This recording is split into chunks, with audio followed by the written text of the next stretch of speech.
All right, welcome to the Sports Guys. Another weekend recap, ending up a really great weekend of sports. Today's March 31st. We are down to the final four in this great March Madness tournament. We're going to get into all the details of it. We're going to talk about the Sweet 16 games. We're going to talk about the Elite Eight games. We're going to talk about all the big things that are going on. We're also going to touch on women's Final Four. We'll talk about that last couple teams that are left there. How you doing, Robbie? I am doing great, thanks. Had a good weekend, lots of great basketball, tons of good sports, just good weekend. I did a whole lot of work around my house, so I'm really happy about that. What were your overall thoughts about the games this weekend, and what are your thoughts about just the general tournament? There's still this, overall narrative that's happening that this is a boring tournament because it's all chalk, it's all number one and number two seeds. Nobody ever gets upset. It's just exactly the way it was scripted, and that narrative continues with four number one seeds in the Final Four. I think this is the best possible outcome. I mean, could there have been a few upsets in the beginning more? That would have been nice, but you don't want to see the top teams go down now. You want to see them go through so that you get a really awesome final. What happens is these Cinderella teams put together one or two great games and pull off these amazing upsets, right? They play above themselves. Mm-hmm. And when that runs out, they get annihilated. And it's just not fun to watch. Mm-hmm. When they have to pay the bill at the end of the shopping spree, it's horrifying. It's so when they run into a team that's destined for great things, these Mother St. Mary's, UMBC, whatever Cinderellas, they get absolutely humiliated, and people are turning it off way before halftime. I was with the upset people and the Cinderella people in the first weekend, but not the second weekend. For me, when it comes to the second weekend, I want to see their best teams get to the Final Four. I want to see the absolute best teams and the best games we can have. That's what I right. want to see. The teams that were the best all year long or getting the best at the end of the year. Mm-hmm. I want to see all our top 10 teams in the finals, Mm-hmm. in the Right. Elite Eight. And so I think people are just wrong about it. It's been exciting basketball, Mm-hmm. very good offense, decent defense, considering there's incredible defensive teams in here like Houston and Tennessee and these kind of teams. But I haven't seen the kind of defense that you would expect, like slapping the floor and locking up. I will I don't know say about that. When I watch, Tennessee fought hard when they were putting the press on. They were getting beat down, and they kind of made it closer at least. But when I watched Duke absolutely dismantle Alabama, who had just scored 113 points, that was one of the best defensive performances I've seen in a long time. They smothered Alabama. There've been a couple of defensive performances that were And then awesome. Houston's defense, about 3 games in a row, has just been lights out. I mean, you just can't score against them. They're awesome. The fact that And Purdue has given them the best game in the tournament so far. Purdue actually held them to 62 points, 62 to 60 in that game. And then there's other teams like BYU that have no defense. So every game's 97, 92 or whatever. Right. Generally speaking, though, I think the offense has been better than the defense in this tournament. And I think that we're very lucky to have chalk because we're going to have the best teams win this thing. I mean, you can't argue that these are not the top, 8 and then 4 teams. So the selection committee believed they were the top 8 and top 4. Do you believe they are? Yes. Yeah, I do too. I think they're proving it right now. One of the reasons that I went so chalk in my bracket was because I kind of saw this coming. We've talked about what NIL and transfer portal's done. Some people think it's spread talent around more, and maybe it has in college football, but I think in basketball it's concentrated it more. Because what's happening is you go to a mid-major for a year or two, and if you get good, you get picked up by the big boys, and you go try to compete for a championship. So that's what's happening, and so all the talent is funneling up to the top now, and you're going to have 12 blue bloods that compete. I think the people who are used to watching the tournament have kind of forgotten that what happens is these Cinderella teams, they hang in there for a couple games, but then when it all unravels on them, they're really not cut out to be at that level. They just, it always ends badly for them. Mm-hmm. You're not going to see a UMBC go on a run and win the whole thing. It's not going to happen. I was also watching, and I was, we've been very critical of the NBA game. It's just jacking up threes. And Yep. the brand of basketball we're watching in this tournament is so much more pleasurable. They go inside a lot more. The coaches are drawing up X and O's plays at timeouts, and they're executing those X and O plays. There is a lot of three shooting, but it's a lot more like old school basketball. It's You know what else there is, a lot more Tom? fun to There's a watch. lot of offensive rebounds. That's effort. When you are shooting and all your guys are attacking the rim and fighting to get those offensive rebounds, you're giving up a little something on the defensive end. You know you're going to have to hustle back really hard to get back in place. So I think the pros shoot it up and everyone stands there and blocks their man out and the defense gets the rebound. And these guys are scrapping for offensive rebounds. That's kind of how you know that it means more. It just does. So the term for this tournament is the chalk tournament. And tell us a little bit about that, because you were the one who started using that term about 2 weeks ago. Yeah, so I was listening to the sports radio. They were talking about how chalk came from early gambling, where they had to draw it up on a chalkboard, and the more the same teams would win, the more they had to keep erasing and moving them forward. And so as the teams that kept winning, it had something to do with moving them forward, and they had to keep writing it in chalk, and they were using up more and more chalk. So it all had to do with, back in the day, writing it on a chalkboard, etc. So what it means is that everything predictable is happening, and there's not a lot of upsets and things like that. So it's all by the script. It's kind of the way that you look at it. It's all by the script. Yeah, it's predicted by the committee. This is going to happen, and then when it all happens, it's chalk. And that's kind of what's happening in this tournament, but that's not a bad thing. Do I want every tournament to go like this? Probably not. But I don't want every tournament to have all your one seeds lose too, and you're left with mediocre fourth place in the Big Ten versus 7th place in the ACC. Like, nobody wants to watch that as a national championship game. But do we need to rebrand the tournament? Does it now need to be Chalk Madness or Chalk Tranquility? Well, do we need to rebrand it? It's actually kind of always been chalk to an extent, because at a certain level, these Cinderellas lose. So, when's the last time a Cinderella made it to the finals? It doesn't happen. They'll get to the Sweet 16. Maybe the Elite 8, but that's where Cinderellas kind of end. And then you're left with chalk, right? So it might not be number 1 seeds, but it's usually 2. You usually have a 1, a 2, a 5, and an 11. That's usually what like most Final Fours look like. And the 11 gets blown out. Yeah. The last time this happened, and we'll talk about the details behind it. The last time this happened was 2008. When they had 4 number 1 seeds go, and we'll get into the details. But do you know where that tournament was held?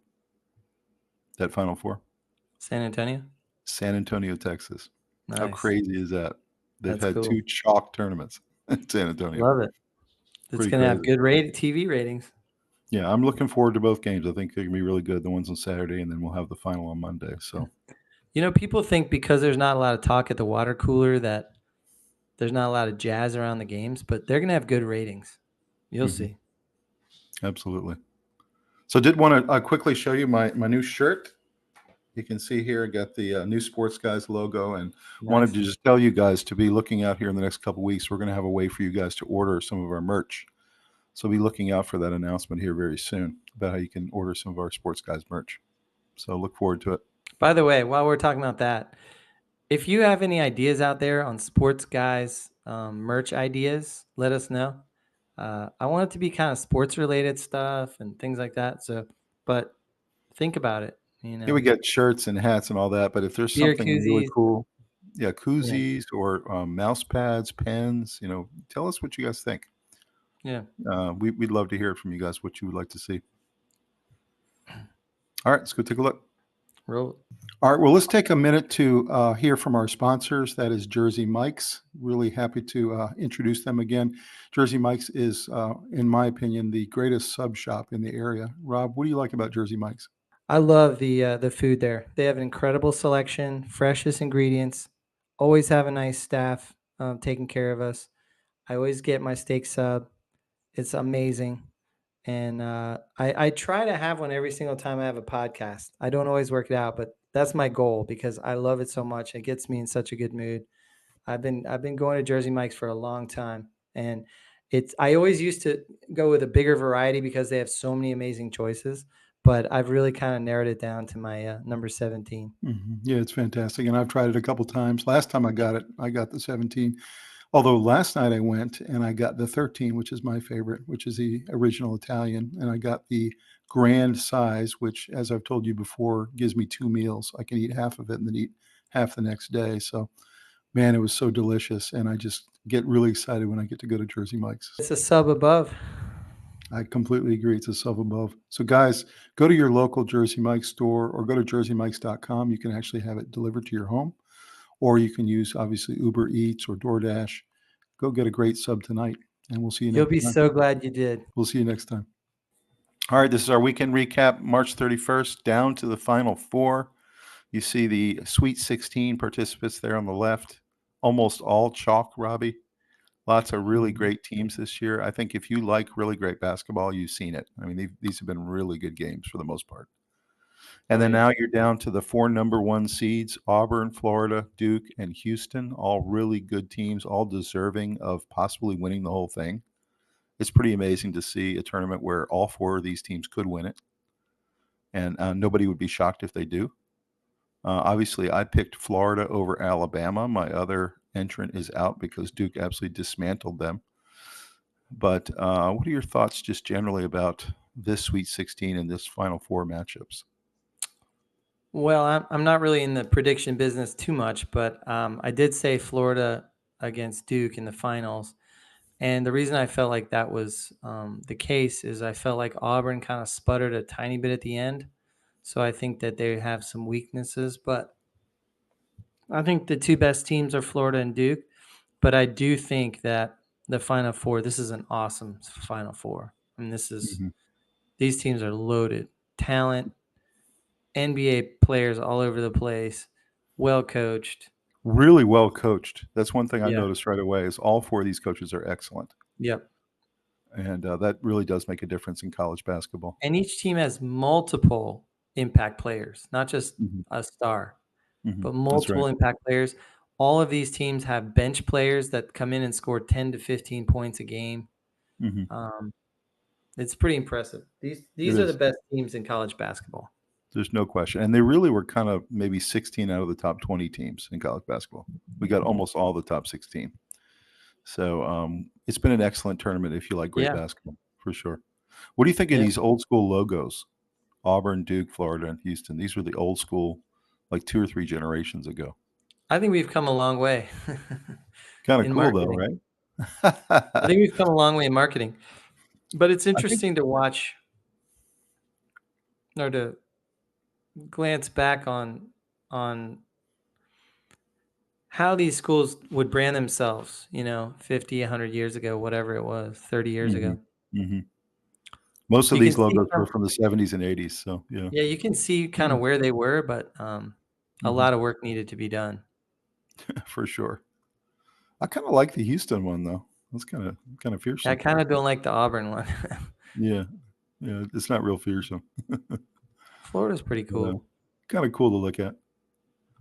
All right, let's take a look at our Sweet 16 games. We had a great Thursday and Friday. All of us were trying to work, but look at these games out of the corner of our eye. And the first one was Florida taking out Maryland. Maryland was one of your kind of teams you were watching as they headed into the Sweet 16.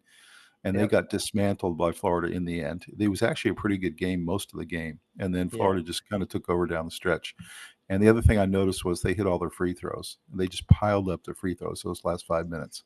And just kind of one going away. Any surprises with this one? Did you think this would be a little more competitive? No, I mean, I knew Florida was going to win this one.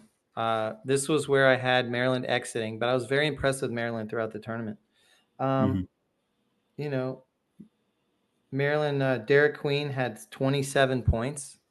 I mean, he Hmm. was on fire. One thing that jumped out at me is Florida had scoring from a lot of different players. Hmm. I mean, they had a 10 points, a 15 points, 13, 14, 13, and 12. That means everybody was contributing. And two of those were from the bench. So they had guys just rotating in and everyone taking the open shot, not forcing it to their star or whatever. And then a couple of stats jump out. Field goal percentage. Florida shot 50% Hmm. field goal. Did you And then notice though in the second half, Florida looked deeper and they looked less yeah, gassed. Maryland looked really well, gassed in the they were second half. playing all these players and everyone was contributing. So yeah, they ran Maryland into the ground. Hmm. 50% to 40% field goal percentage. Hmm. And then rebounds, 42 for Florida, 20 for Maryland. That's a Hmm. significant. Remember, every rebound stops the other team's possession Hmm. or keeps yours alive, depending on which end you get the rebound on. Hmm. So, I mean, that's awesome. And then points in the paint, 38 to 30. Those kind of advantages add up. When you're starting to win all these different categories, um, it shows. It shows up in a nice victory, a nice Hmm. gap. I was not surprised either. I wasn't sure it was going to be a 16-point win or anything, but I did think they'd win by about double digits. Yeah, I And thought 10 maybe. 10. Florida was the better team, and it really showed in the second half. They were just deeper, They more wore them down with experienced. numbers. Yeah. Yeah, yeah, it was. Maryland had a really nice run in this tournament. I was impressed too. I had them going out early, and I was wrong, and I Yeah. and I said so. And they had a really nice run in this tournament, so they've got a bright future, I think, in the Big I Ten. had them going to this spot right here, and Hmm. this did not surprise me. I knew they were Hmm. good. I knew they were Hmm. going to be a handful. Right. So next one we got is Duke just took out the can of whoop ass on Arizona, who Yeah. also scored 93 points. But Duke just they looked like a NBA team or something in this particular game, especially in the second half. They just could not miss. They were hitting from everywhere, and they were driving and dunking and getting offensive rebounds. This was a really great game. It felt like an NBA game. It really did. Yeah. What were your thoughts about this one? Arizona exits, but Well, had a first good of all, tournament. Caleb Love. I mean, what a season he had Yeah, and an incredible game against Duke. right. 35 points. I mean, they would have Incredible. been blown out by 30 if it weren't for him, Yeah, right? he didn't get much help. I mean, the Yeah. next guy next to him was Jaden Bradley had 15 points. He got some help from him, but that was about it. Everyone else was in the really low numbers. So, and then Mhm. Duke, I mean, obviously Cooper Flagg with 30 led the way, but Concanoople had 20 and Sion James had 16. So I've been really impressed with Canoopel the last 2 or 3 games. He's me been just too. incredible. We He's were just talking about this earlier. Mhm.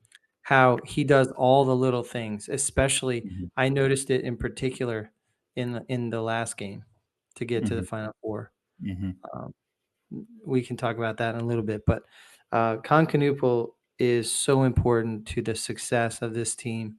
And But even Duke's big men Cooper are Flag, playing really well. Like, they're swatting yeah, balls, and they're getting a lot of rebounds. Sion, and yeah, Yeah, yeah, yeah, they so got a lot of contributions from other players, Mhm. um, and uh, and then statistically, Uh, field goal percentage, Duke shot 60% field goal Mhm. percentage. I know. I mean, you rarely ever lose if you do that. I mean, you score Free 93 points, you usually think you're gonna win. I I mean, most know. games you would. That's what I'm saying, like, the defense in this tournament has been good at times, but I wouldn't call it tremendous defenses playing. I think the offenses have overpowered the defense more often than not. It hasn't been, 47, 46 games. Mhm. It Right. it hasn't been slow tempo. It's been run and gun, take the shot right away, get an offensive rebound, keep it alive, score, Mhm. run down. It's been fast. It's been good pace. It really is. 3-point percentage, Duke shot 57.9% from three, Mhm.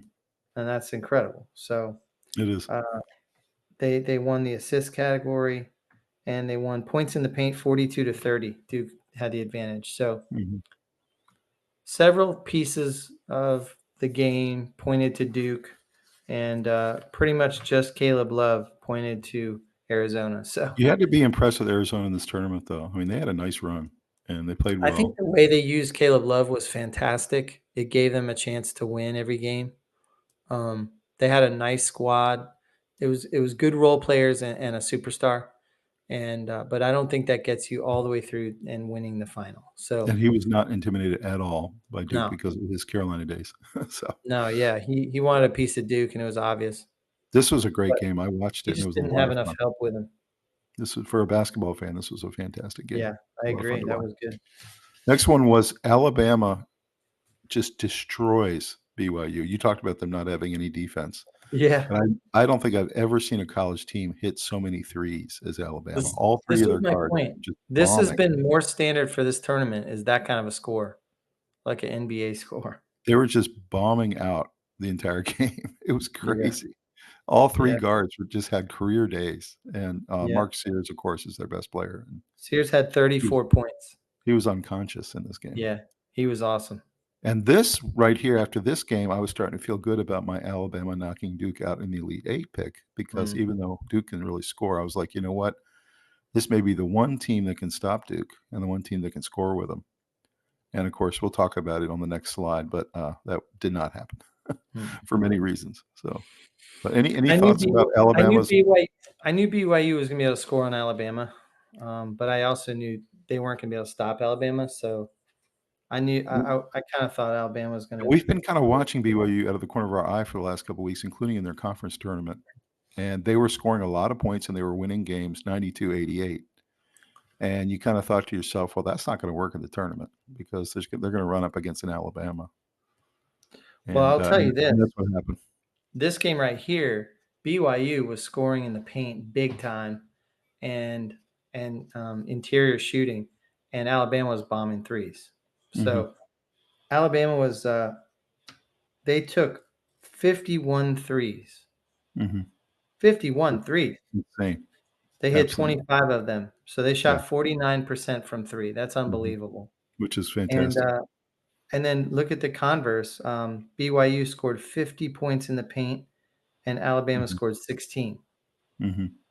So Alabama was just raining threes, and Mhm. BYU was taking jumpers in the lane, and they just couldn't. This was an analytics game right here. And there were a couple stretches in the game where Alabama hit like 4 or 5 in a row, and it Yeah. was backbreaking. Like BYU, you could Well, just see the look on their face was just they were so look at depressed. look at largest lead, Tom. The largest lead BYU had was 5 points. Mhm. What do you think the largest lead for Alabama was? I don't know. 25 points. That's a Mhm. big lead. Mhm. 25 points is a big lead. Well, and they won by 25. So, No, I know. I know. yeah. Uh, Yes. oh yeah, that is 25, isn't it?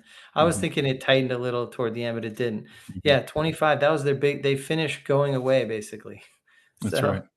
Yeah. I in my head I was doing math. It was like 21. This So was an yeah, impressive win. There's no other way you they could were look at it. They just they blew were just out. raining threes. They couldn't be stopped, and it was just a Mhm. high energy game. Sears Mhm. went off. It was awesome. If And you I love three-pointers and you love offense, you loved Alabama in this game. They were BYU really and fun to Maryland watch. were my 2 teams that I had my eye on that I was impressed with that really didn't hear a lot of talk about. But I kinda knew BYU was going out right around here. But they had an Mhm. incredible season, They did. and they have one of the top players in the country coming to them through NIL, I think transfer most people portal. would predict Alabama would beat BYU at this point. Yeah. You know, I don't know almost about everybody. next year, though. Yeah. BYU's got one of the top players in the country coming, Mhm. and they're going crazy with NIL, BYU. A Mhm. lot of people don't realize it, That's but they're right. spending a lot of money. And Florida And, has that 7-9 guy coming. That's gonna be fun to yeah, watch. he's already on the team, Giroux. Yeah. So next Yeah. game, this was maybe the best game of the Sweet 16 round, I thought. Texas Tech, Arkansas. This was back and Mhm. forth, different lead changes. There were times I Yeah. thought Texas Tech was going to win. There were times I thought Arkansas was going to pull it out. Goes into overtime, and Texas Tech finds a way to win 85-83 in overtime. Thoughts about this really exciting barn burner? Uh, Again, quite a lot of numbers of contributors on Texas Tech. A lot of players got involved. They had 4 players in double digits. It's pretty impressive. They had 20 points, 22, and 12. They had a lot of people pouring it in, and it was an excellent game. I mean, what a great matchup. Some spectacular things to look at. Rebounds wise, Texas Tech had 51 rebounds. That's amazing, and 39 for Arkansas. Offensive rebounds, 22 to 11. So I mean, Texas Tech was getting lots of second chances, lots of opportunities to keep scoring. Points in the paint, Texas Tech 50, Arkansas 30. So just statistically, but what was interesting was Arkansas had a 16-point lead at one point. I know they did. Yeah, Texas Tech kind of had to regather themselves.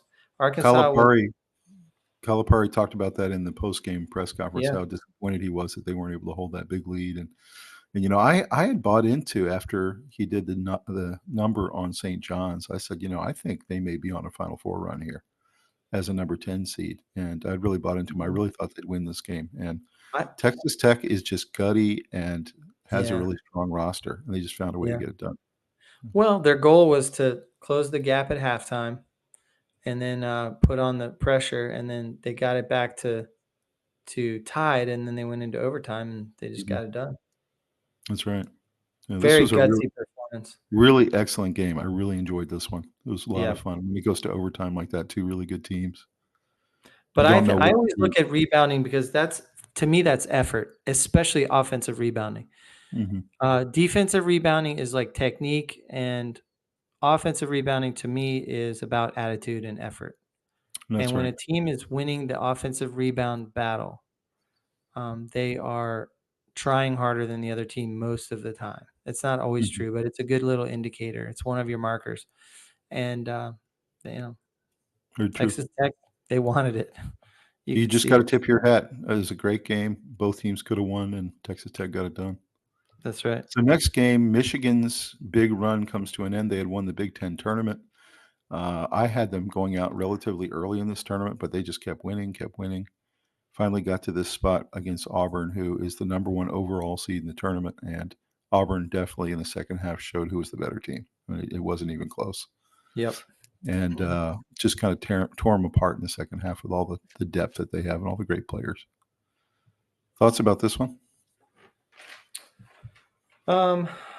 Well, I think that Auburn was the best team in the country all year.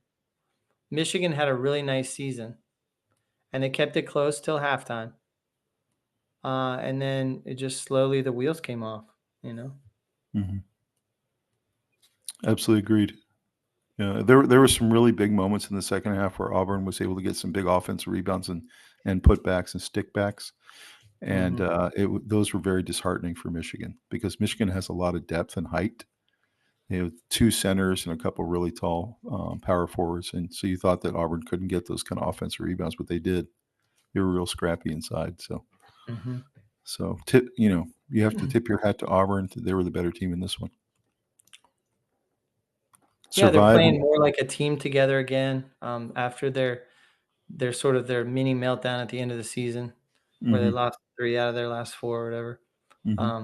I think they know how to use Broom really well. They're efficient with him. And you feel like Bruce Pearl has a good staff and he's going to have them prepared, right? So they came into this. They feel like they're on a mission. I don't know if they can get it done because the weaknesses they showed in the games at the end of the year shows there's chinks in the armor, but they were the best team in the country most of this year. So if they get that kind of if they get into that kind of a rhythm in these last couple games, then it's possible for them. No doubt. So then we had Deb's Purdue team go down by 2 points to Houston. They fought really hard. This game came all the way down to the end. It came down to free throws. And Houston found a way to scrap out a win right at the end. Purdue got one final 3-pointer off at the buzzer, and it didn't go in. So what were your thoughts about this game? This is the toughest anybody's played Houston in a long time. That was a gutsy performance by Purdue. I thought they showed that they belonged there. I was surprised that it was that close, but watching it happen, you kind of saw how it happened. Um, it kind of played into Houston's hands a little bit, being a low scoring game because Mhm. the defense that Houston has. But Purdue played, just lights out. They played hard. They scrapped, and they were up at halftime. Houston just kind of made it happen right there at the end. Mhm. It came down to a free throw battle. It often does when it's a close game. Yep. Yep, really, really solid game. We enjoyed watching that one, although we didn't like the ending, of course. I know you were sad on your end. I I I was. um I kind of knew Houston was going to win that one, but if I'll be honest, Purdue put up a much better fight than I They expected. did. They did, and they put I up a thought much better fight than the Elite 8 matchup that Houston I thought got, that was so at least an 8-point win for yeah, Houston. yeah. I was impressed.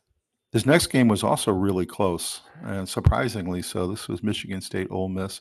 There were times in this game I really thought Ole Miss was gonna win. Ole Miss was up at halftime, Hmm. and, Michigan State's defense really came on, and their big men, I thought their inside game really kinda took over in the second half, Yeah.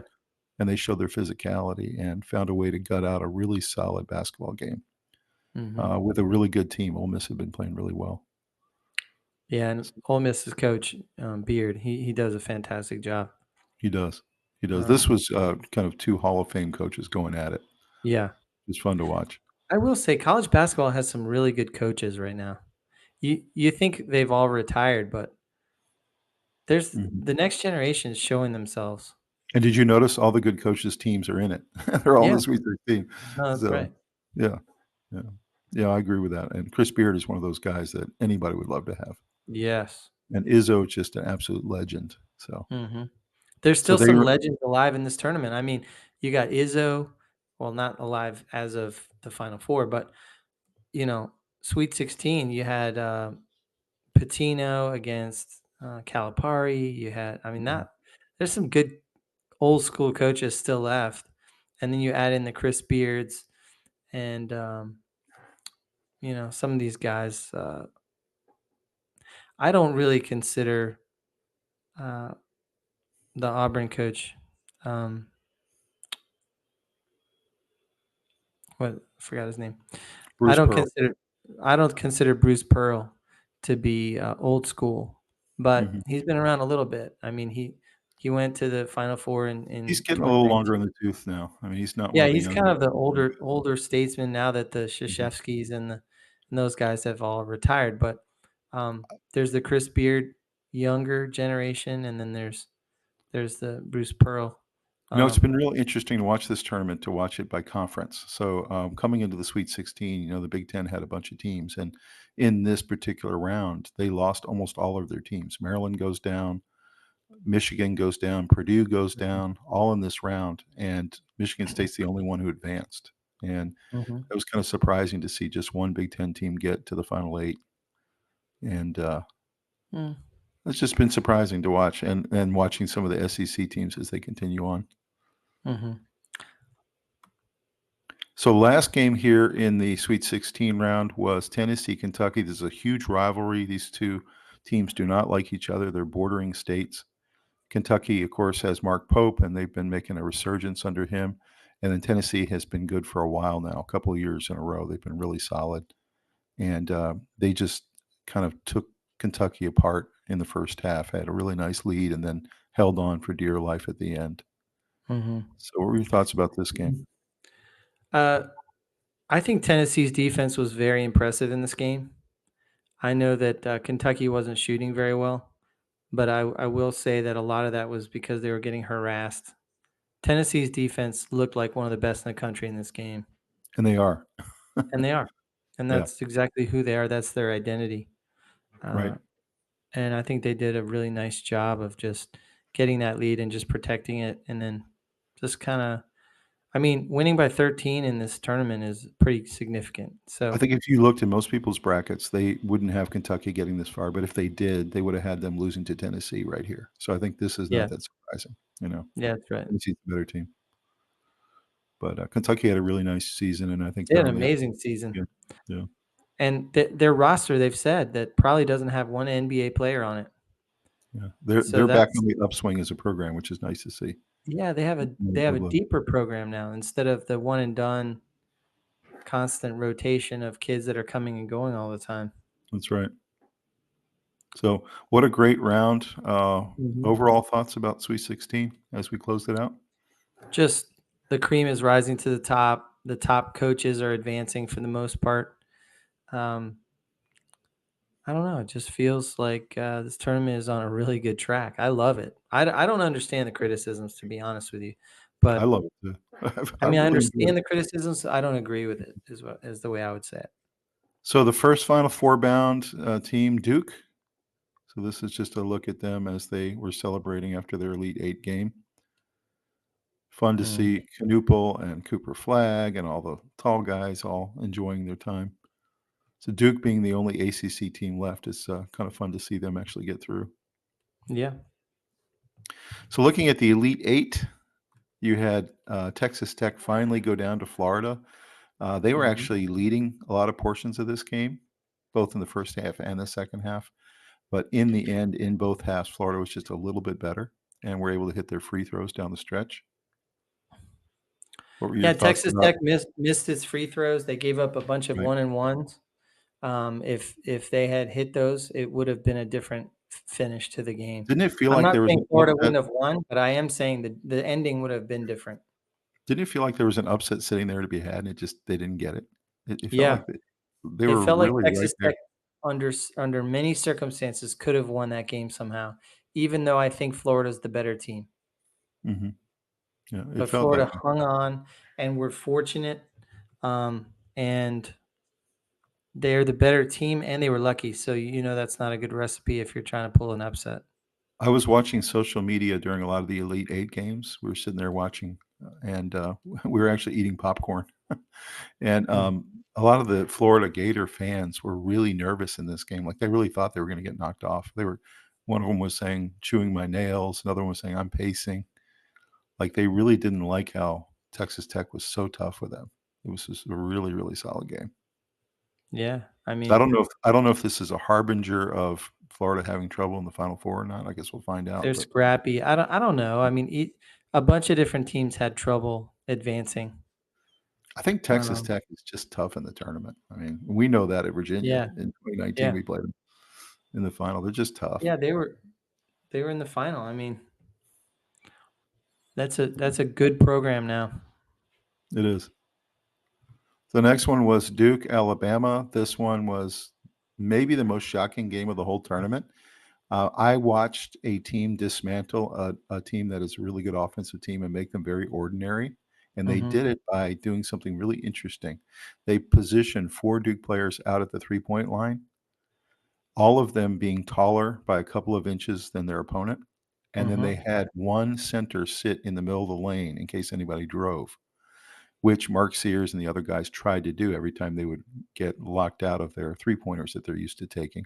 So they would drive down the lane and get pied all the time. And it was such a brilliant game plan. It was I don't know why other people haven't been playing Alabama that way. Force them to go down the lane where you have help. Well, Tom, hold on a second. You have to have the personnel to be able to That's execute that. true. That's true. But Duke Most took teams the don't have three-pointer away. most teams don't have 6'9" guards. Like Duke took the three-pointer away from Alabama, and it just completely flustered them. You yeah. could see how frustrated they were the entire game. When your And guards are 6'9", 6'7", all that, you can dominate a team that wants to shoot outside by mhm. sending all your guys out to the 3-point line to protect it. And, you know, So was this game as surprising to you as it was to me? no, 20-point win? no, You thought it'd be a 20-point win? maybe not 20, but I think they're the better team by a significant amount, 10 Mm, points at least. okay. All right. I was stunned. I thought if Duke did win, it'd be by 4 or 5 points. I thought it'd be a really close contest. Come down to the last couple possessions. And boy, was it not. This was a dismantling and a Alabama humble. wants to run and gun, and I think they aren't used to that kind of defense. I think you're right. I think they are not used to a team with this kind of personnel. Yeah. I think they were a little bit shock and awe. Duke was slapping the floor and like switching off and really locking down defense. The best, Rob, they couldn't get a 3-pointer off. I mean, I they're know. not used to that. They couldn't operate. They couldn't operate their offense. Yeah, that's right. It was pretty crazy to watch this game. I really enjoyed it, and Mhm. was impressed by the X's and O's in the chess match that was happening between these two coaches, and clearly Yeah. Shire had the better hand. That's what it Yeah. looked like. So, so next game we had here, Houston dismantles Tennessee in the first half. Only gave up 15 points. Their defense was absolutely smothering. I'm not sure which defense was better, Houston's or Duke's on this day, but either way, they both were fantastic. So, what were your thoughts about Well, I Houston think and their Duke's was more smothering? impressive because Alabama's offense is pretty good. Yeah, Tennessee's offense isn't great. that's true. What were your thoughts about this 19-point win by Houston? Well, first of all, Houston, Kelvin Sampson is a great coach, very seasoned. He knows what he's doing. There's been a knock on Houston that they kind of underperform in the tournament, but I mean, they have 34 wins and 4 losses, and they're a number 1 seed. They're a powerhouse, and Mhm. you know And they they play play really great defense. great defense, Yeah. and they can score.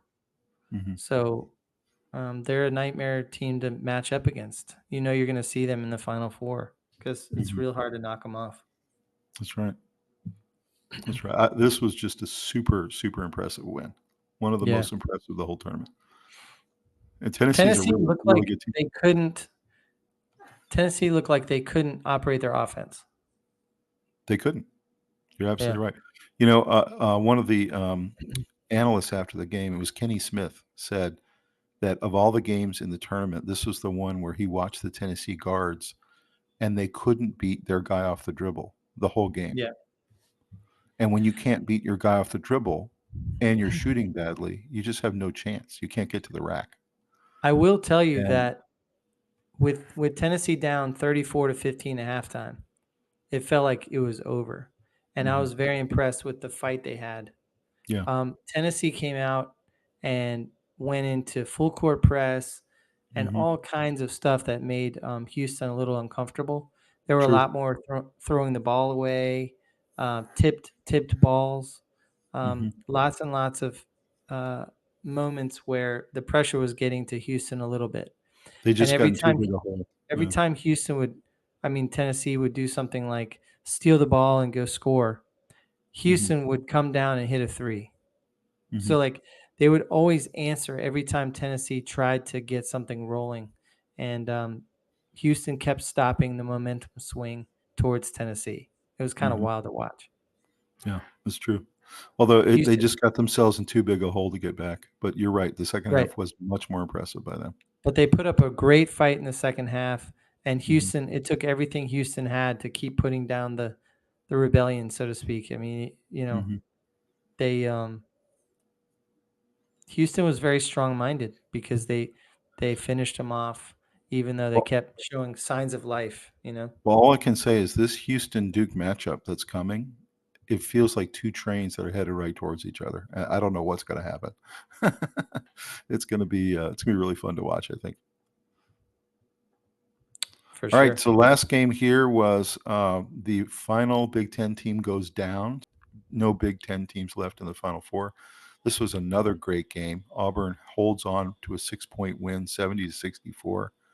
Two really great coaches. Izzo finally succumbs in the Elite Eight. What were your thoughts on this one? Well, um,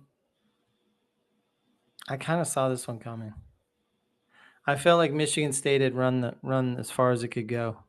They had a Hmm. nice second half, I will say that. Hmm. But I think just if you look at some of the stats, um, Jonai Broom hurt his elbow. Hmm. It could have potentially been worse, I think. But he had 25 points and 14 rebounds. I mean, Hmm. he was a star when they needed him. Hmm. But in addition to that, there were several players from Michigan State that played really really well. Hmm. Um, but Auburn got contributions from their bench. They played hard defense. and they made shots. I mean, if you look at some of the stats, I was looking at, we had field goal percentage, 34% for Michigan State and 42 for Auburn. Clearly an advantage, almost, 8 percentage points more. And then points off turnovers, 11-6 in favor of Auburn. So when you're in a tight game, little advantages like that show up in the scoreboard. Mm-hmm. But otherwise, it was a pretty even game. I noticed Michigan State played really well in the second half, and they just couldn't quite get the entire deficit closed from the first half. They just couldn't quite get there, but played very well, and they gutted it out, and they never gave up. When Broom started to get hurt and was trying to play hurt, they took advantage of that a little bit and kind of poured it on, and they did the best they could to close that gap, but it wasn't quite enough. Mm-hmm. That's right. Again, Auburn deserves it. They won the game. They were the better team, but Michigan State had a fantastic year.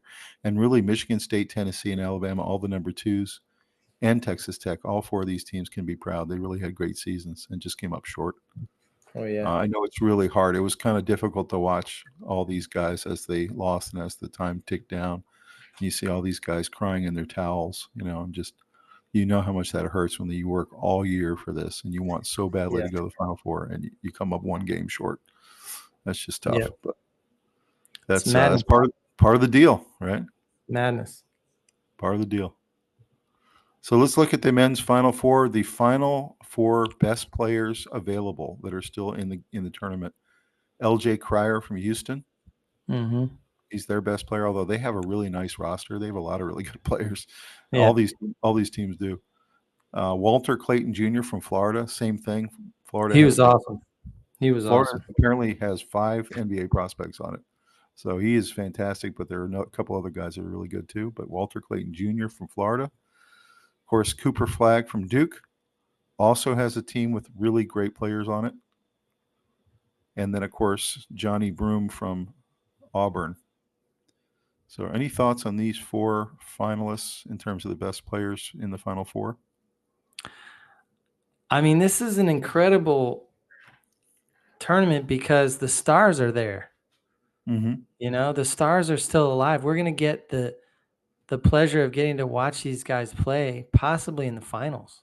This is going to be so exciting to watch these matchups. Robbie, one of the 4 of these guys are probably going to win Player of the Tournament. Player of the Tournament and Player of the Year. Right. And it may not even be the same guy. Mm-hmm. That's right. That's right. Who but do you think is going to play? These guys are ready. Who do you think is going to play the best out of these 4? Flagg or Broome. Flagg or Broome? That's what I think. Flagg or Broome are going to find a way to. I heard a commentator talking about a lot of times, it was one of the real experienced ESPN guys said that oftentimes when you have these great matchups with these great teams, they've got several players on their team who could look like the dominant All-American that night and make it happen. And there's only a couple of players on each team that could possibly be that guy. But all these teams have multiple people that can do that instead of just counting on your one star to shine bright enough to pull it off. So these teams are loaded, basically. I like Flagg or Clayton because I think Florida is going to beat Auburn. But all 4 of these players are going to be so fun to watch. I cannot wait to see these matchups. They're going to be really fantastic. I genuinely enjoy watching all 4 of these guys. No doubt. Let's look at the schedule. Saturday, April 5th, Florida plays Auburn at the 6 o'clock game on CBS. So that's the SEC battle to get to the final 2 SEC teams out of the 14. And then the nightcap is the 8:49 game, Duke versus Houston, also on CBS. It'll be another fantastic game. So looking forward to both of these. I'm going to be with you this weekend, Robbie, for your birthday. So we're going to have to find a place that has these games on somewhere so we can watch them. Yeah, that sounds like a good birthday to me. And then the Monday night game, the national championship, I cannot believe this, Rob, but 8:50 p.m. tip-off. I mean, what are they thinking? They I'm started gonna be so feeling late. especially old on that day, Tom, because not only is that my actual birthday, but I go to bed at 9, so I know. I'm gonna have to stay You're up gonna and see watch like that. 10 minutes of the game. I'll But probably yeah, watch the that first is your half to get birthday. it. So Yeah, guys, drop Rob a comment. Drop Rob a comment and wish him a happy birthday on April 7th and tell him happy birthday because that will be his big day. And hopefully, Rob, you can at least make it to halftime. I'm gonna try and get past halftime, but we'll see. If it's Yeah, a good game, I might stay up. yeah, that's right. Look at the women's Final Four. We wanted to give the women a little love here. The first big player in the tournament still left is Paige Beckers from UConn. I Mhm. personally think she's the best player in college basketball right now, but there's a debate on that. She is just fantastic and Yeah. playing really great. And we're going to continue to see her because I think UConn's going to keep winning. We have Haley Van Lith for Mhm. TCU, has had a really fantastic tournament. The last person on USC who is not Juju, Juju's actually hurt right now, but Kiki Irifan is their best player still Mhm. available for USC. She's a really great player. She's actually playing right now as we speak in her Mhm. Elite Eight game. And then Taylor Jones, one of the best centers in a long time, plays for Texas and is really, really solid inside. So these are, according to the pundits, the best four players left in the tournament. Any thoughts on these four? Well, Beckers, she's awesome. I mean, scoring 40 points is incredible. She's breaking all kinds of UConn records where, I mean, half the WNBA is probably from UConn. They've won so many championships. They have so many amazing players that have rolled through that program, and she's probably the best one ever. You think you see Caitlin Clark, and then there's no next coming, but there is. I mean, this one, she's amazing, you know? And I Mm-hmm. heard something interesting today. I wish I could remember it a little better, but I'll look it up. Haley Van Lith has been on 3 different teams, Mm-hmm. and I think she's taken them all to the Final Four. There's some statistic related to her that's impressive, where she's been on 3 teams that all did something special. Something like Mm-hmm. Final Four or not finals, but anyway, she's been quite an impact player, transferring to her 3rd team now, Mm-hmm. and that's impressive.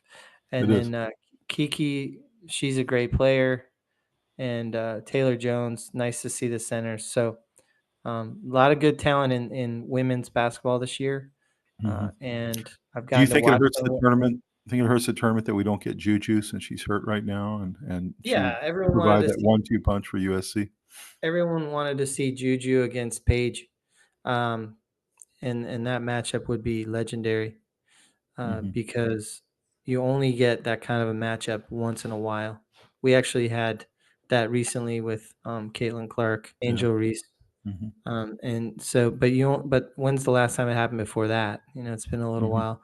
So this is a special time for women's basketball. Lots of eyeballs on Paige Beckers Mm-hmm. and all the women around her who are doing really well. And And this what's is really going to be amazing quite. to me is the two-time champion South Carolina Gamecocks don't have a player on these Final Four, according to the pundits, which tells me that that team is just a really solid team. There's no real star on it, Right. but you always have Don Staley at the helm, and when you have Don Staley at the helm of that team, they're always going to have a chance.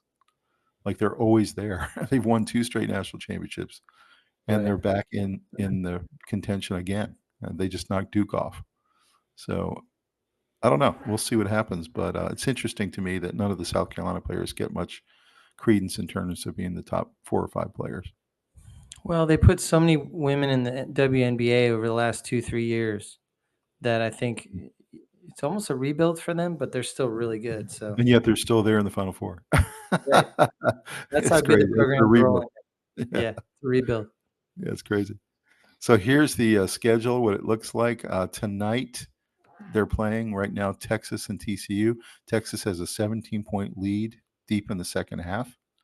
And Taylor Jones, who you see there on the bottom, has 17 points. So that's interesting. And then coming up a little bit later tonight is Southern California without Juju against Paige Beckers and UConn. That's the matchup everybody wanted to see, and unfortunately, Juju's not going to be there. But I'm really curious to see how USC does without her, and if they're able to compete with UConn tonight.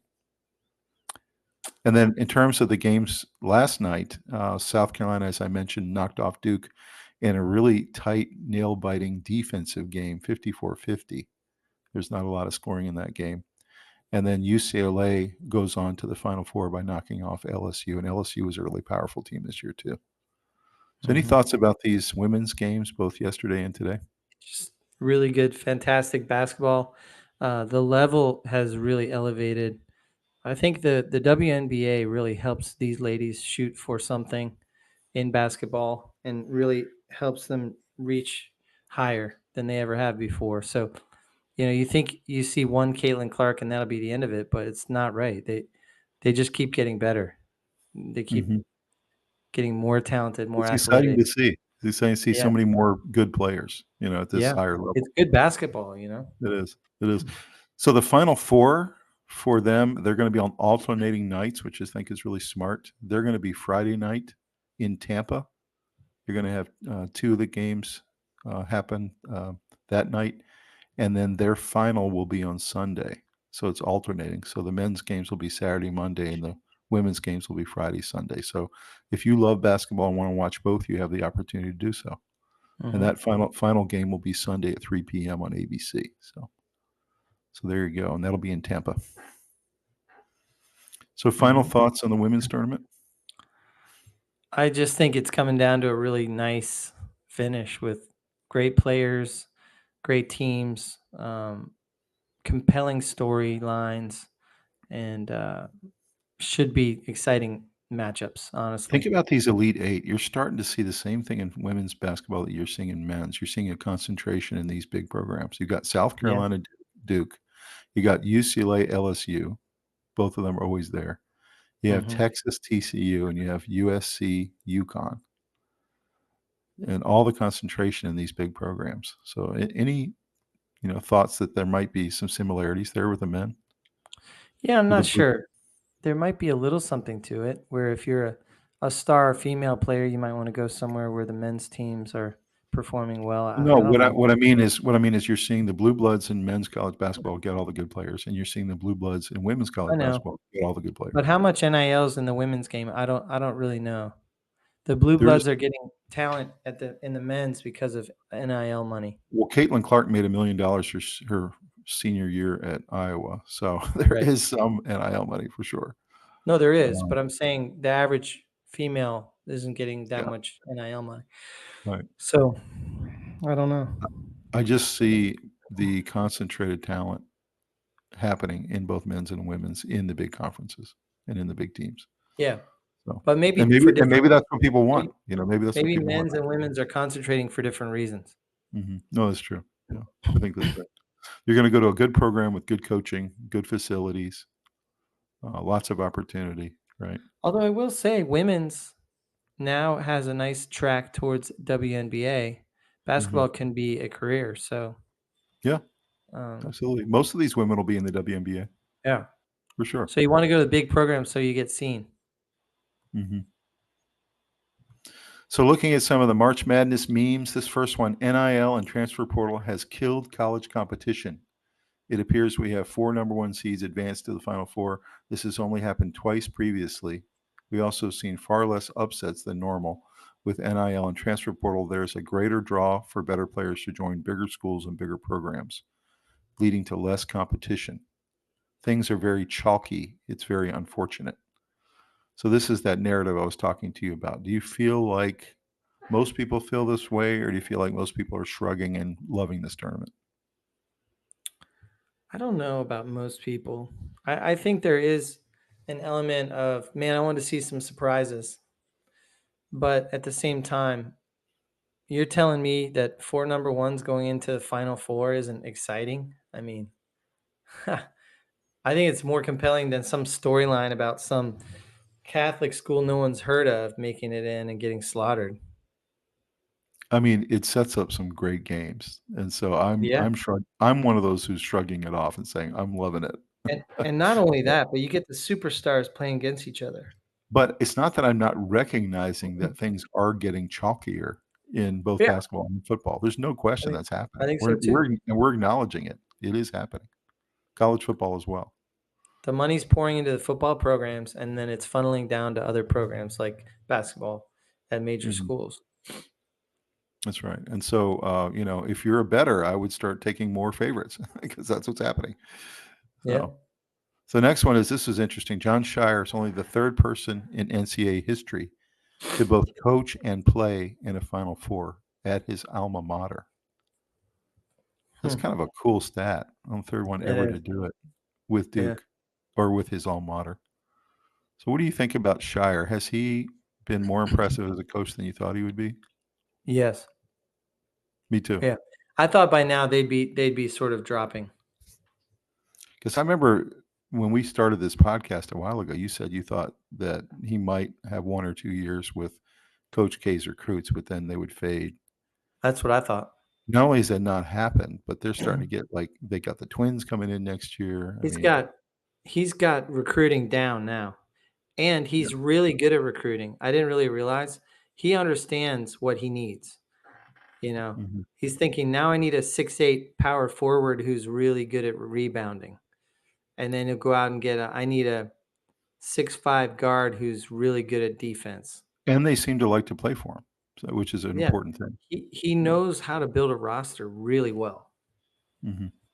and then he Yeah. uses all his guys, and he gets the superstars, Mhm. Knuble and Flag, and in the future he's going to continue to do that. He's going to get the best player to ever come out of that guy's state or the next state over, Mhm. and he's going to have a a program that's just rolling he got one that was semi rolling, and he's actually made it better. So Mhm. That's right. So in 2008 was the last time all 4 seeds advanced. The field was highlighted by blue bloods like Kansas, North Carolina, and UCLA, as well as Memphis. And the Memphis team was led by NBA MVP Derrick Rose and was coached by legendary John Calipari. So that was before he went to Kentucky. uh-huh. So imagine all those numbers one seeds in the same tournament: Kansas, North Carolina, UCLA, and Memphis in 2008. And as I mentioned before, that was also in San Antonio. So any thoughts about how rare this is to happen in March Madness? I mean, I think we've hit on it. I think that it's a different kind of tournament when you have all chalk, and I think what we have is actually really good for basketball. Um, Sitting around hoping some weird team you've never heard of beats, North Carolina or something. If that happens all the way across the bracket, you're left with bad games. I mean, You just to don't. your point, I mean, that year, if you're a basketball fan in 2008 and you see Kansas, North Carolina, UCLA, and Memphis, you're like excited. Like, Yeah, this yeah, is you're great fired up. basketball. These are all NBA players. You know what I'm saying? Jay Will said it. He said that he knows that the best team is going to come out of this group of best teams because uh, we don't have Cinderellas in there kind of messing it up. So then don't you feel like it's the most deserving champion when it's 4 number 1 seeds and somebody wins it? Yeah. If you go and you win this whole thing, how can you argue that you're not the best team in the country? You had to beat every good team. Like, Right? you know, That's you how had it to, should be. you're not beating some scrub that got really lucky one night against somebody else. So this next one means a lot to us. This was announced today. The 2025 Gene Bartow Award goes to former Virginia head coach Tony Bennett. And the award is actually presented annually to a current or former coach for his contributions to the game. And it measures a coach's win-loss record, but also his impact he made on players, school, and community. So I thought that was super cool that he won this, and it was kind of a recognition of his career. So any thoughts about him and how deserving he was of this award? I mean, he's a fantastic coach. He's contributed so much. I mean, I would venture to guess that 99.9% of the people who are listening to my voice right now have no idea what kind of a man this person is. Um, they probably think he's impressive what he did. Some of them don't really like his style of play, but what I'll never forget when they won the national championship and Carla Williams went to him to give him a huge raise. He was he was one of the bottom 5 in the ACC at the time or something. He probably made like 2 million a year, 1.5 or something. I don't remember exactly, but I know he was near the bottom. And she wanted to give him a raise just below basically Williams and Krzyzewski. And he turned it down. He said, I'd rather use that money in a different way. I'd like to funnel it into this program for my players. And this program basically helps these players in their after basketball careers. It helps them get interview practice, buy a suit, travel, do all these things that help them put together a career outside of basketball. And that's what this program did. And he funneled a huge chunk of his well-earned raise into that, as well as raises for his assistants. He's So just an incredible. He's an incredible human being. Just he's an generally, incredible human being. And what's amazing is it feels like college basketball wanted to find a way to give him an award for his contributions, and they did so. So that just feels good. It feels like he funneled money toward his assistant coaches and towards this program that takes care of all the players that aren't going to be in the NBA. Most of his players are not going to be in the NBA, and he's worried about their long-term well-being in their life, not just as basketball players. So to me, that's the kind of person that you want coaching your son. And I think that the game took a hit when he retired. No question. Well, I was really, really proud that he got this award. I'm very happy about it. As a Cavalier fan, but also as a basketball fan. So this was interesting. ChatGPT predicts the next 15 March Madness winners. I don't know how in the world it could do this because it doesn't know who's going to be on these teams. But Indiana. Yeah, this is pretty funny. It had Duke winning this year. It had Purdue next year. It had Kansas, Gonzaga, Alabama, Houston, North Carolina, UK, UCLA, Michigan State, Tennessee, Villanova, Arizona, Princeton. It had Princeton in 2038, and then it had Indiana. So I don't know how ChatGPT can predict this, but I thought it was interesting. It's kind of funny.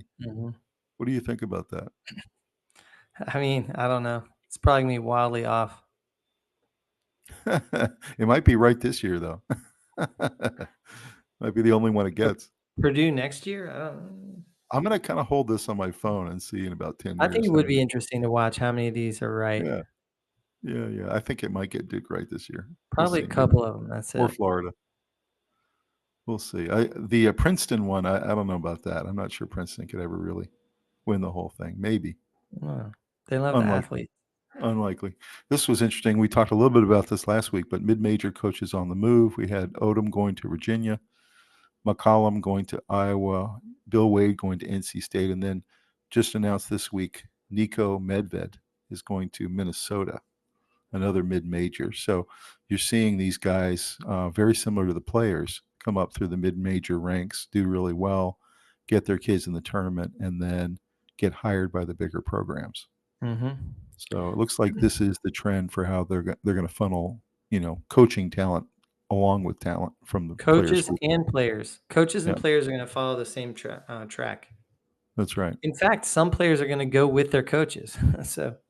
Yeah, and that's happening. A lot of these guys are taking guys with them. So, So that's really interesting. That'll be a very interesting trend to watch, and I think that's the way it's going to be. And I think that's already happening in football as well. You're getting guys move from, Cincinnati to Ohio State or those kind of mid-major to big program type thing.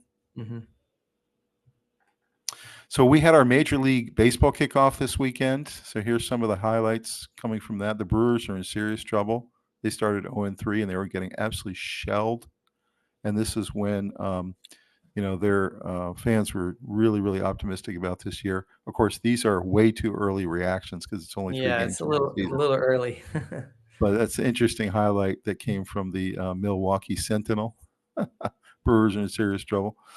This one was interesting. Mackenzie Gore is a Cy Young candidate. He's there on the bottom right, and he's a pitcher for the Washington Nationals. And he was already coming on a little bit last year, but he is just absolutely lights out now. The Phillies could not hit him the entire game. It was crazy. He was just mowing them down. So he really does look like this headline might be true. We'll see. Mackenzie Gore, watch that guy this year.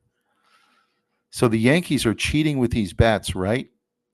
The Yankees have gotten off to a really hot start. They even won 20-9 on Saturday night against the Milwaukee Brewers, and they're using some experimental bats that have changed the weighting and created a bigger sweet spot.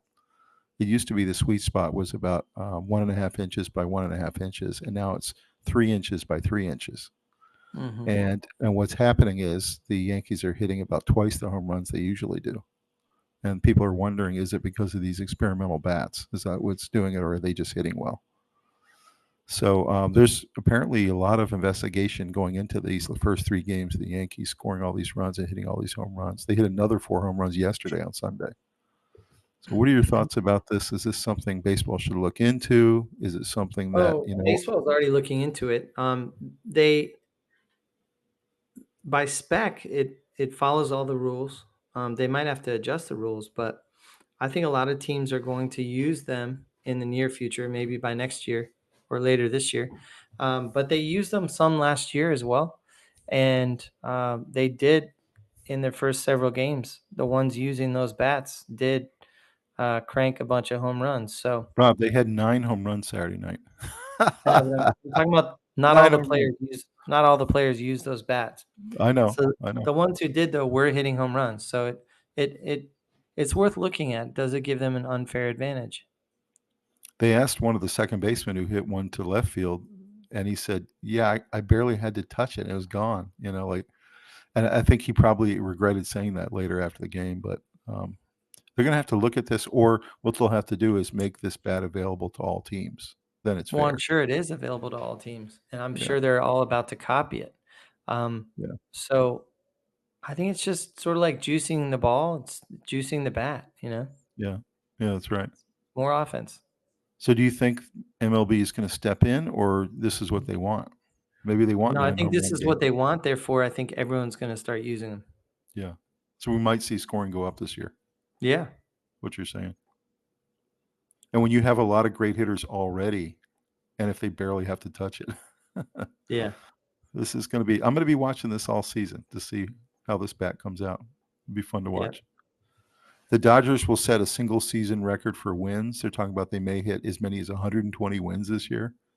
They I don't just look know. almost unbeatable. They're so good, and they added a bunch of good new guys. Yeah. We'll see. Shori Imanaga is the best Japanese pitcher in the league, and it's not close. He pitches for the Chicago Cubs. He's right there in the middle. He's a lefty, and he's fantastic. Mows people down. Has a really nice changeup. What are your thoughts about this guy? I mean, he's a dangerous pitcher. Yeah. I think he's gonna be a star. Yeah, I think the Cubs are really underrated this year. I think they're going to have a good season. Yeah. He's going to become their ace pretty quickly, I think. Imanaga, watch him this year and track his career. The Astros rotation continues to be elite. It's why the club will be in the playoffs again. So they have a really fantastic rotation from 1 to 5, and they can just bring them in one night after another night. They've given up the fewest runs so far in the first 3 games. So we'll see if that holds, but that certainly is going to be a big advantage for them if they can pitch that well. Yeah. Tyler O'Neill, he's the new signee for the Baltimore Orioles. He came over this year as a highly paid free agent. He just homered for the 6th straight opening day, which just seems incredible. Like, how could that even be possible? 6 straight years on opening day homers. That's got to be some kind of record. He's So that focused. yeah. At the Something beginning about of the that season, day. he's super focused. He just loves it. So he's going to be a really nice addition for the Orioles this year. It's going to be fun to watch. The other Oriole to talk about is Adley Rutschman, and I know your boys love him, but They love him. Yeah. he's had a fantastic start to the year with 2 home runs, 3 RBIs, only 1 K so far. Everyone talks about some of the other players, Gunnar Henderson and others, but he's always been kind of a under the radar kind of guy. But watch Rutschman this year.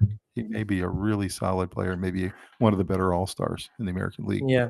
He's not under the radar in my house, but yeah. You got him, and you got O'Neill, and you got Gunnar Henderson. You got Santander. Santander. Yeah, it's going to be fun to watch. Mountcastle. Okay, So they got a lot of hitting in Baltimore. Yep. Final one here. It wasn't a normal day at Dodgers game. It was a Hollywood premiere in LA. Apparently there was, along the front rows, over 1,000 celebrities at the opening day of Dodgers. Which, it's not usually a tough draw, but when they're coming off a World Series win, Yeah, everyone wants to be seen with them. It looked like a red carpet event. It was just all of the, Jack Nicholson. And so what are your thoughts about the Dodgers? Is that kind of the biggest draw in MLB right now? I think so. They're really well run. They have a tremendous ability to analyze talent and make sure that they secure it with contracts. And you talked about their roster construction is just second to none because they also bring them up through their farm system too. So yeah, they're doing a combination of bringing up through their farm system all the way to signing free agents that really fit their program. And they definitely are spending money, but it's not willy-nilly. It's to guarantee that they're good, basically. That's right. Well, I'm very excited about the Major League Baseball kickoff weekend. Orioles are sitting at 2-1, and let's see what happens. It's gonna be a fun year. Long way to go. Some football memes. We got NIL money. These guys are making more than NFL rookies. That's what Saban said. What do you think of that one? I mean, he's right. He basically said in an interview that something has to be done. He said you can't have one school spending $15 million on NIL while another school spends $3 million. That'll never be competitive. Right. No, he's exactly right. We talked about a salary cap. I don't know why they haven't figured it out so far, but they're kind of paralyzed by being in a new world and being too afraid to jump on the problem. They got to get on it soon, or else you're going to have 4 teams that win every year. I think this is underway long enough now to where you can kind of see where it's headed, and the direction has to be changed. I mean, there's players that aren't going to the pros as soon as they would because they're making more money in college. That's right. This is the only way to preserve Tua at this point. What do you think of this helmet get up for Tua? So he doesn't get another concussion. It's silly. I like it, but it's silly. I hope he does well this year. I don't want him to get hurt again. I know everyone holds their breath every time he gets hit. Every time a DN comes around the end and he doesn't see him coming. No question. So it's funny, but it's also serious in terms of, he's very close to having to give up his career and nobody wants to see that. So right. The next one is, this is something you've been saying all year. Let's compare Josh Allen's MVP to Joe Burrow's awful non-playoff season. Yeah. And when you compare them, it's pretty incredible. Joe Burrow way outplayed Josh Allen in a lot of ways. Yeah. So what's your thought on this? In almost every way. Is this just because one's a playoff team and one's not? Is that the only? No, I think there's a tremendous media bias for Josh Allen. That's what I think this was. I mean, Josh Allen is great. Let's be clear. He's great, but is he the best player in the league? Not even close. Yeah. No, I think that's right. Would I have him on my team? Yes. But I'm not going to make him MVP of the league. If the Dolphins could get him, they would get him.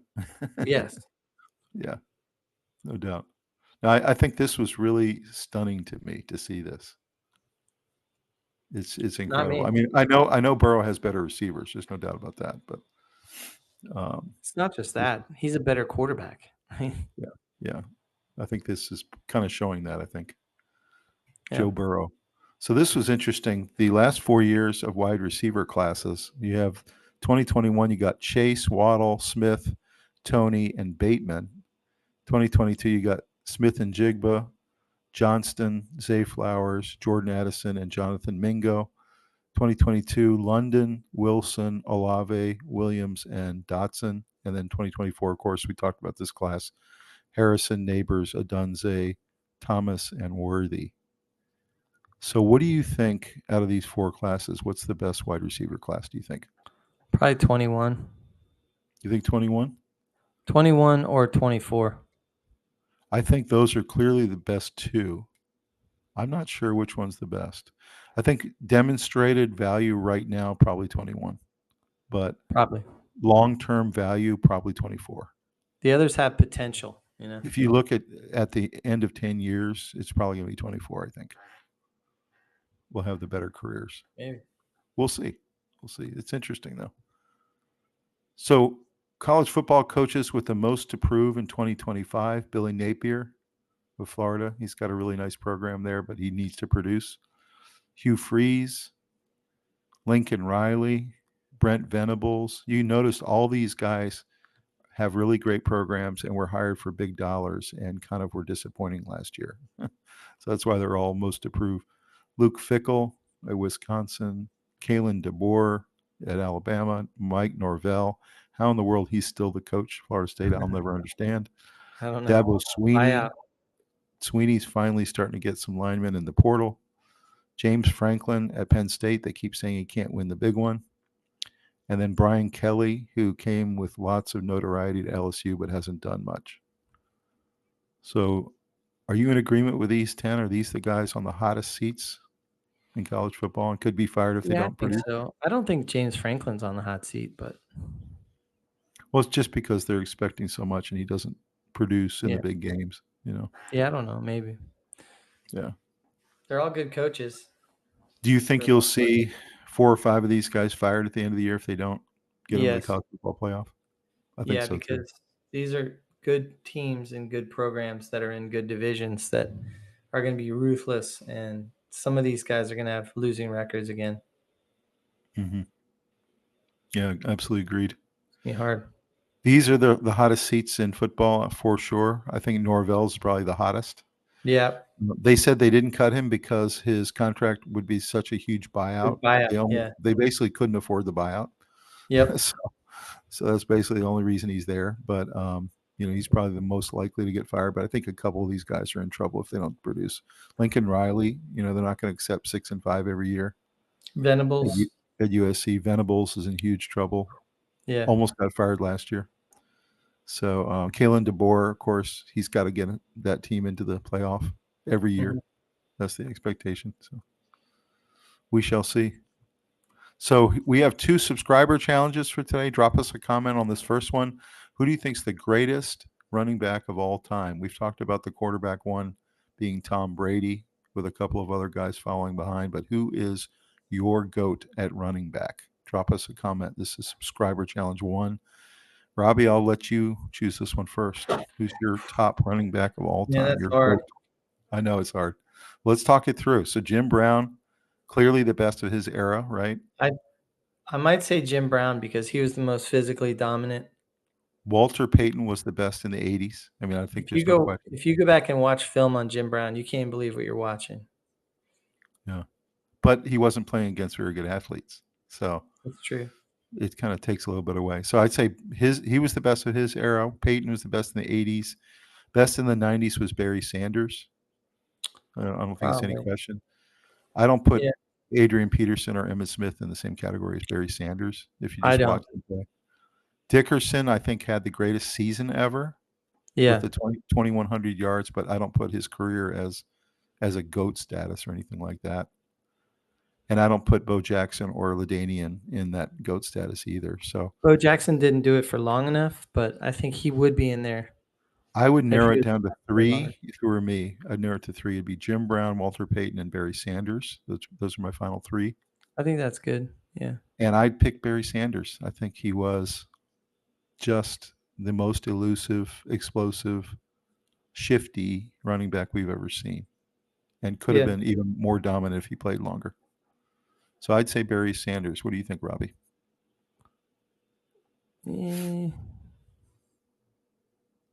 It's kind of hard to compare the different eras, to be honest. I'd probably have Walter Payton 2 and Jim Brown 3.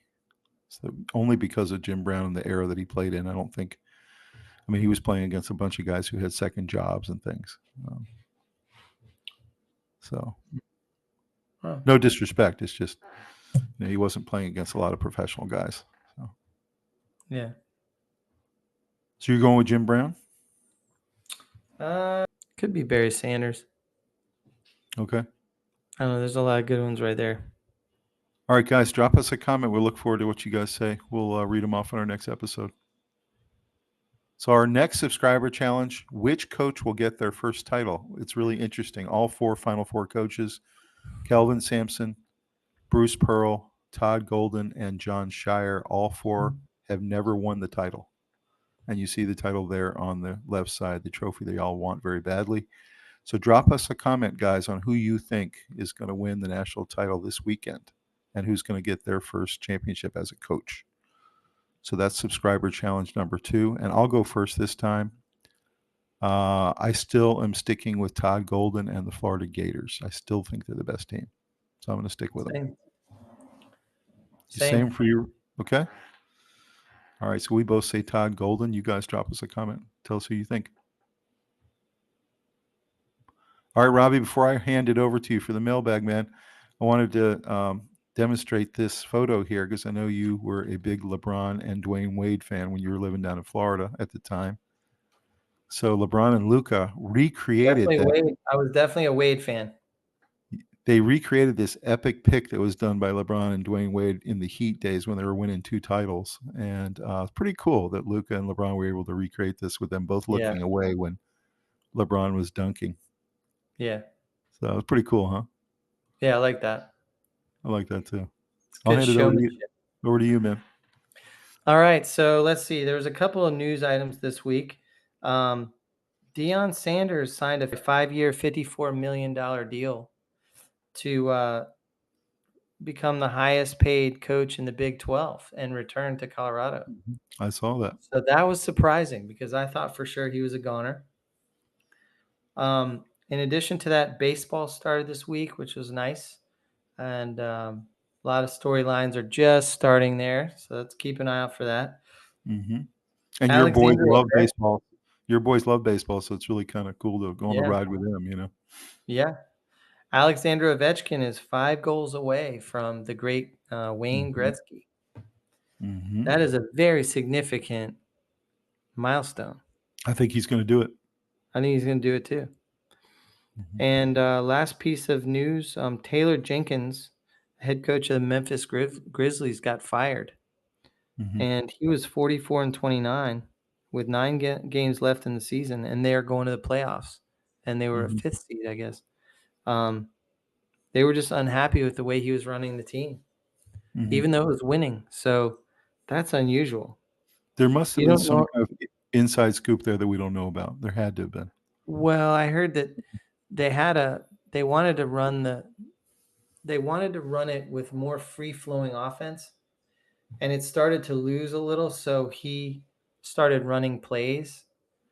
And they said, we don't want to run plays. We want to run a free-flowing offense. And he refused or whatever. So it really came down to just a clash of styles. And from what all the reporting is, that it was really, he wasn't listening to the powers that be say how they want the team run. So anyway, but that's it for my news articles. We have quite a picture here. It's a little embarrassing. It's not terrible. I thought you would like it because it was from our great football episode we just did on the history of football.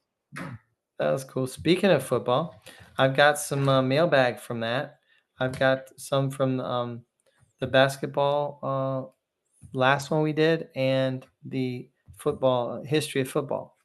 So we'll start with that. First one, learning the history of football gives me a new perspective on the sport. At Nicole. That's great, Nicole. Thanks so much. I'm glad you enjoyed it. I'm glad you're learning the history of football, and if we could contribute in that way, that makes me feel good. Stay with it. Football is a very fascinating game. A lot of cerebral moments where it looks like a bunch of big people running into each other, but there's a whole lot more to it, and there's a lot of strategy, a lot of technique, a lot more than what you see. So stay with it and keep learning the game. And Rob and I really enjoyed and learned a lot from that episode too. You know, we always do. Every time we look at the history of something, we always learn something as well. So glad you did. That's right. Next one. American football deserves more global recognition. At Cooper. Very cool. I completely agree, Cooper. I think it's the greatest sport on earth personally. largely because I love the action, I love the hitting, but I also love the strategy behind it. It feels like it's chess rather than checkers. It's X's and O's. It's coach against coach. And I just love that aspect of it. You feel like it's a big chessboard and you're moving pieces around. Yeah. So yeah, glad you enjoyed it. Third football one. This video should be shown to anyone trying to understand the game, meaning to new people to the game. So that's at Landon. Landon, that's a big honor that you would say that our video we put together would be something that could be shown for educational purposes, but we really appreciate that. Yeah, that's a fantastic comment. Thanks, Landon. Okay, let's do basketball from the episode before the football one. Last week's recap. March Madness 2025 has been absolutely insane so far. The upsets, buzzer beaters, and drama are what make this tournament special every year. Can't wait to see how the rest plays out. At Bjorn.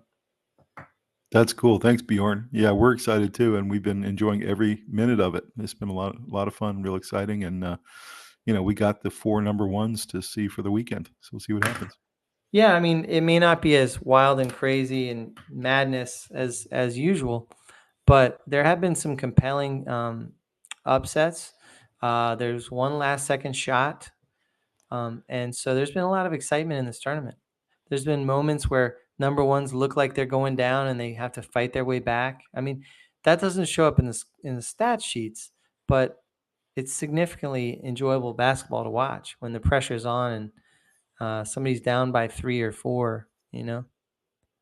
Um, No doubt. there were some big leads. Florida almost lost. They were down by 9 with 3 minutes left or something like that.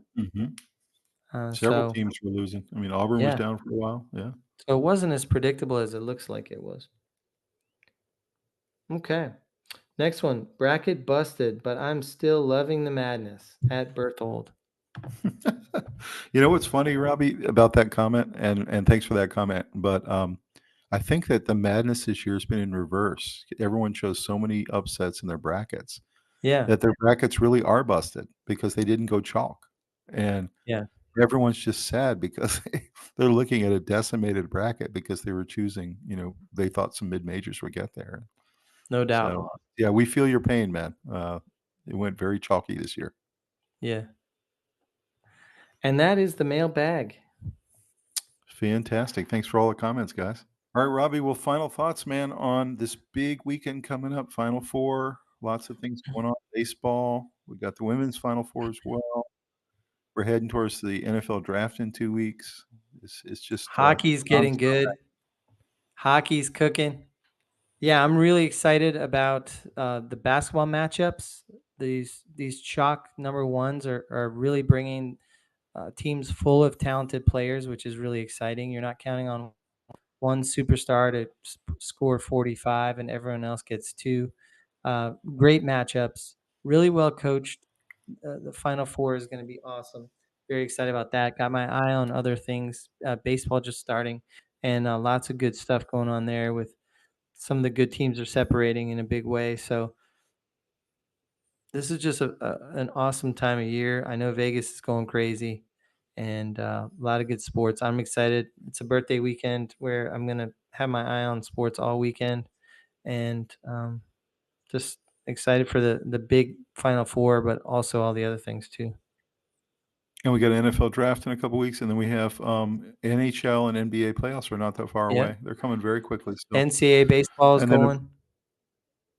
And then in 3 weeks, we're going to see UVA lacrosse up in Charlottesville. Mm-hmm. That's going to be a lot of fun. Yeah. So it's just there's so much good stuff going on. Really excited about it and bring it to you guys. Yeah. But of course, you have to focus in on the Final Four, and this matchup should be one of the better ones we've seen because so much talent on the floor at once. No question. Make sure you guys try to make a trip to Jersey Mike's this weekend. They're our sponsor for tonight. And like this video, subscribe to the channel. Can't thank you guys enough for the patronage and how much you guys support us and give us great comments and continue to build subscribers. We're up to 8K now. We're on our way towards 10K and beyond. And we're just so happy and thankful for all of you. So again, thanks so much. And we'll see you next time on the Sports Guys. Yeah, thanks so much for the support. We're having a blast, and we hope you are too. And thank you for tuning in with us. And keep the comments coming. Let's keep that mailbag full. Have a great night, everybody. We'll see you next time. Bye.